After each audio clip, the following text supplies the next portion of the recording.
Welcome back to Talking with Teri TV. Today, our guest is a repeat guest. We had Lori back on the show previously talking about her childhood trauma, including a high-profile kidnapping and sex assault at the age of 3. She is the executive director and co-founder of the National Foundation to End Child Abuse and Neglect. Lori, welcome back. Thanks. It's good to be here again. Okay, so when we first spoke, we talked about pretty much your childhood experience that took place, but then we didn't really get to tap into and, really talk about the healing process that you've gone into. So I'd like to hear a little bit more about that and that journey that you are and still are on, right? Yeah. For me, my healing journey has been ongoing, and I think that is something that a lot of people worry about and have a little bit of a misunderstanding around. They think that, first, that you're never going to get better, or that once you've done therapy, then you should be better, right? Or once you're over it, then you should be better. And I wouldn't say that that's true, and I wouldn't say that's untrue. What I would say is that if you want to live well, you got to put in the time and energy. Yeah. And what I do know is that for me, and that for a lot of people under the age of 8, when they have trauma, that our biochemistry changes, our patterns change, the way we interact with the world changes.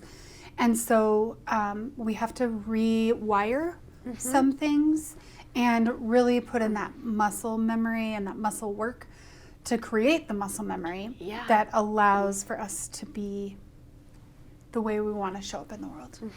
And so at 15, I gave my first speech, and it was at a Rotary. And my parents didn't know. An adult asked me to go, and it was just such a beautiful experience for me.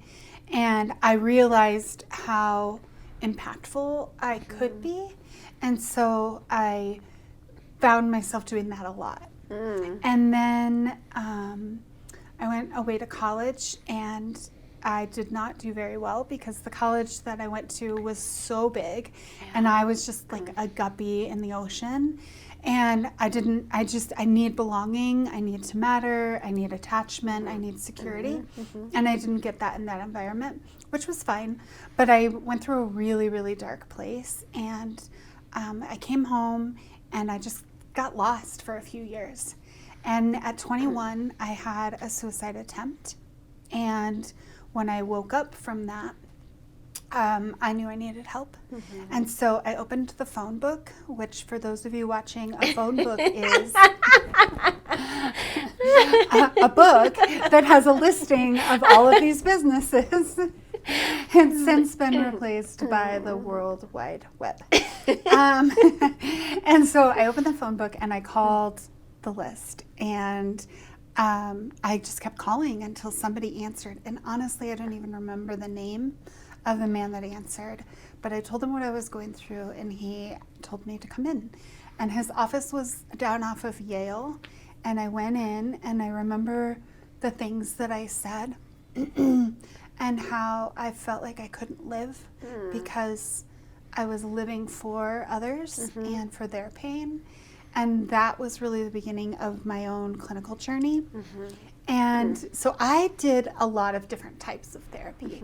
I decided to become a therapist. I specialized in marriage and family therapy, infant mental health, child and adolescent therapy, and rapid resolution therapy. Only because I love to know a lot of things. And I also recognize that human beings are a system, and the system is what most people need, and that sometimes just treating the symptom can create a healing of that symptom, but when they go back out into their everyday world, the systems by which we exist in can still exist, and so how do we work with that? And so I really practice as a systemic therapist, and pretty much everybody that I've ever worked with have some story. I've never met somebody that doesn't. And I found that I was working a lot with addiction. I was working a lot with trauma, and a lot of the people that I was seeing, we could only get so far cognitively, and I needed to do some subconscious work, and I had done tapping, I had done EMDR, I had done a lot of training and some of these other really cool modalities, but they just weren't speaking to me and my truth. And so a colleague said, you need to try rapid resolution therapy. And after 2 years of resistance, I went and did RRT myself. And it was a 3-hour session, which I'd never even heard of. Yeah.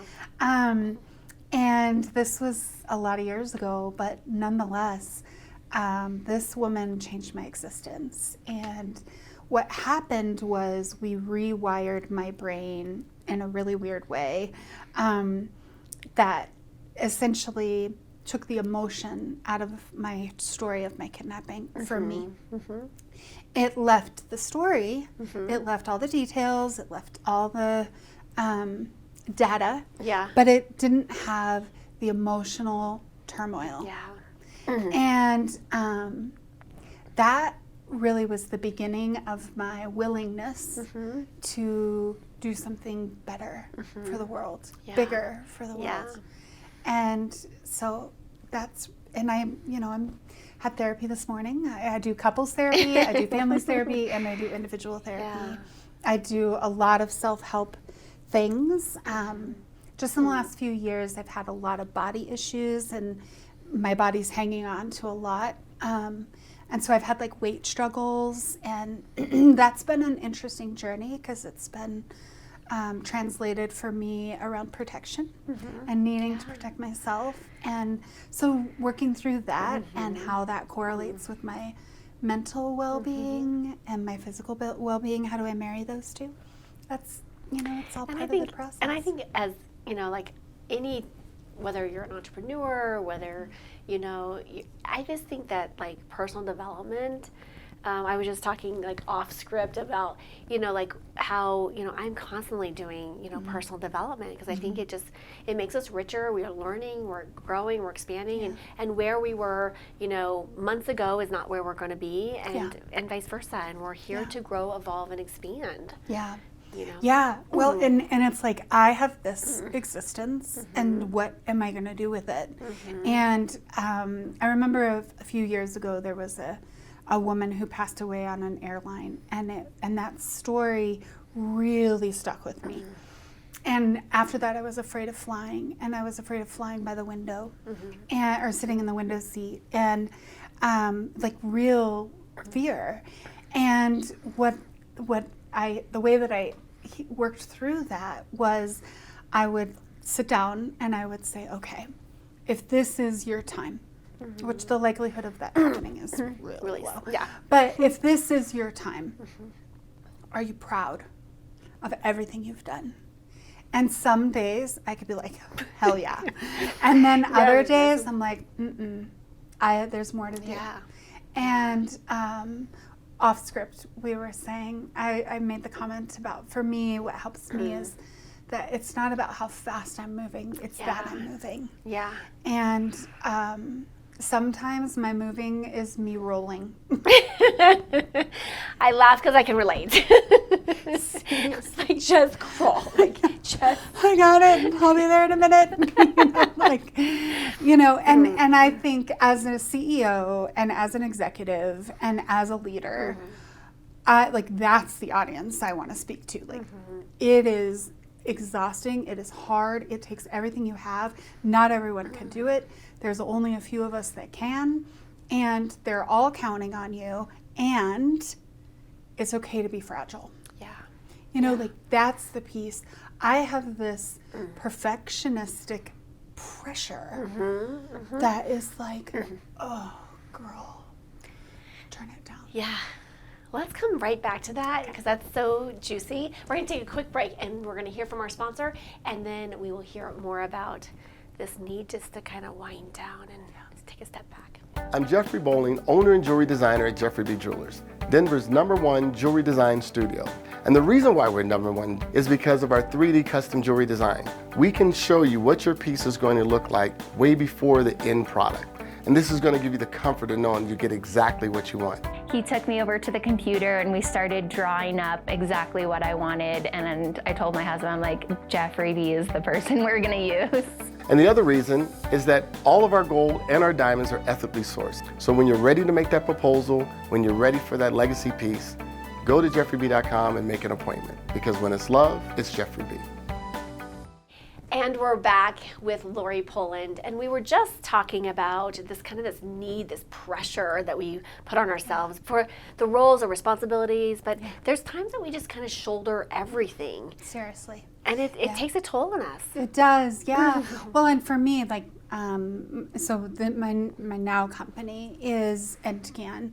It's the National Foundation to End Child Abuse and Neglect, and I feel like there's this giant, like, backpacking pack and an overnight bag from when you're 8, where you want to bring everything from your bedroom, and then your biggest sleeping bag possible, 2 extra pairs of shoes because I can never choose, right? Like, and a whole bag of snacks, right? Like, And I relate to this because, like, in college, I brought like my whole thing, and all of it, and my parents are like, you have some other roommates that you might want to share this space with. No. Bringing it all. I had to take home like half the truck back to my parents' house. I'm sure they were really happy about that. But that need to take everything with you. And carry it all. Carry it all at all times. Yeah, and I feel like that's really the story that we tell ourselves, right? Yeah. And that, one thing that I've learned through running NTCAN is the employees that I have with me are what make it amazing. And finding the right people and not being okay or not being afraid, not being afraid of finding the right people. Because that's been a whole other journey, and I can relate. I can relate. And when you surround yourself with competent people, you can do big things. And so, I tell my staff, like, you are the expert. You are the expert in what it is that you do, and I need you to do that. And know that I have your back implicitly. And anybody that isn't doing their thing it's felt by the other 6 of us, right? And so, and we're doing something that's never happened before, never been done before. We are doing something around a topic that most people are not comfortable talking about.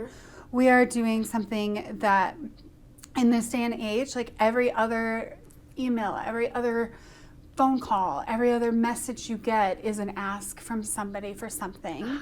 And we're here, in a sense, asking because our existence is through the honor of giving, right? And yet, I look at it like there's an abundance out there. There's an abundance of resources, not just financially, but like people and things and opportunity and growth out there. And carrying the whole house with me really just weighs me down, and sometimes like leaning into trusting, which is hard for me, but leaning into trusting is where we can create the most change. And so I've got an amazing team. We do great things. We have a really great time. We have dance parties a couple times a week. I love it. And it's just fun. It's fun around something really hard. So. And I think that's so important. When I created our other company, I said, I had worked in companies where there was such, trauma coming in and then drama within the staff. And I don't think at any good point that trauma and drama go well together. It's not a good match. They feed each other. They feed each other, and it just becomes this nasty place. And I said, when we create this company, I want to make sure that we're bringing in people that see the vision, and that we have a good time. Because because I truly believe, and this has been shown to me so many different times, that our clients are watching us. They're seeing how we live, right? They're seeing what are we doing, and so I think it's our job. Yes, we can spend that time dealing with the trauma and the hard stuff and being in the trenches with them, but also rubbing up against that next place of where are you going to go? What is your message? What is what are you going to give back to? What is your calling? What is that? And that is the really yummy, juicy parts that bring a soul alive, and it really just makes it that's the profound part where we all, I think, all seek, Absolutely. Yeah. Yeah, and I mean, I've never been a baby that wasn't born pure. And I think every human wants to matter innately. And when we can get to that, for any of us, we can do big things. We can do So, huge things, yeah. right? Yeah. And transform that trauma, right? Totally. And I you know, I think a lot of folks, including myself, have experienced trauma in multiple different ways. And so, you know, how do we use that to transform it for the greater good? Yeah. And, you know, the work Yeah. that we're doing on this planet. Yeah. One of my favorite ways of describing healing and the healing journey is you're first victimized and you experience whatever it is that is unchosen and happens to you. And then you move out of being a victim into being a survivor. And because you carry on, right? And there's so much beauty in that. And then I find that most survivors have this grit about them that then they move into thriving and they take what it is that they experienced and they use it for strength. They use it to build, and watch me kind of mentality. And then I find that there are people that are thriving that realize the power of turning around and helping. And that I see as transcending because now you are in full circle and paying it forward. And some days I'm not a transcender. Yeah. And some days I am a straight up victim. Yeah. Right? Like Yeah. that's what is real. And then there are other days where I step aside, I got this, I'm a thriver, right? And it's all about me or it's all about how I'm living in the world and showing up. And that's all great. And recognizing that it's not perfect, I'm not perfect, and that there's going to be different shifts and journeys with that, and that it's also hard and heavy and can be a lot. So I feel like it all lives in the comma. Yeah. Right. That when we put a comma with something, it lets it keep going. Yeah. Like it doesn't have to be final. Yeah. So that's a beautiful way of looking at it. All lives in the comma. It all lives in the comma. I love it. Just put the comma at So the end of it. speaking of that, I do want to, highlight your company, and just can you share just a little bit more about, what you do, your services that you offer, and how people can connect and collaborate with you? For sure. So we're the National Foundation to End Child Abuse and Neglect, also known as ENDCAN, ENDCAN. And what we are here to do is raise dollars, raise awareness, and build community. And so we do all of that through events and activities and education, and we have all sorts of different platforms for people to get engaged and to be activated. And so we have anonymous platforms, we have public platforms, we have we do a lot of shout outs, we do a lot of sharing of information, and then we do a lot of partnership. And so we partner with people who are providing services in the field. We partner with agencies that are interested in helping healing. So sometimes it's not even about the field of child abuse and neglect. Sometimes it's a yoga instructor, know. And then we also partner with what I call comorbid organizations. So Mental Health America, American Foundation for Suicide Prevention, 0 to 3, the American Heart Association, Hemophilia Center. We have partnerships with all of these organizations, and because we have shared audience. And so it's like helping their patients focus on patient prevention, but helping their patients learn the impacts of their storyline and how and what can they do with that. And so it's really fun. And people can find us anywhere on any social media platform, but they can also find us at www.endcan.org. And they can get involved. They can host a walk. We have walks all over the country. They can host an event. They can volunteer. They can share their story. They can get resources. They can get interconnected with the service agency. They can help advocate with us. all of it, like I love whatever it. they want to do. I love it. It's cool. You're doing beautiful work. Thanks. Thank you for being the light in the world. And Thank you. you know, when one light lights another, we do extraordinary things. Yeah, So it's hard to see the dark. it's hard to see the dark. Yeah. So thank you for your light Yeah. and the light that you continue to give. And I know that it's not easy being light workers on this planet, especially this given day and time. But you know, we are rising up and we are paving a path for future generations that hopefully we end such child abuse and neglect. Yeah. Wouldn't that be a beautiful day? It'd be so rad. It would be so rad. It'd be so rad. Like, I love it. yeah. I love it. Well, Yeah. thank you, Lori, for being Thank back here with you. us, and I look forward to collaborating with you as well. sure. As always, thank you for joining us on this episode. Make sure that you catch her other episode, which tells her and goes into a deeper part of her story. As always, be bold, be brave, be fearless, be the magic of you. Massive love to all of you, and we'll see you on the next episode.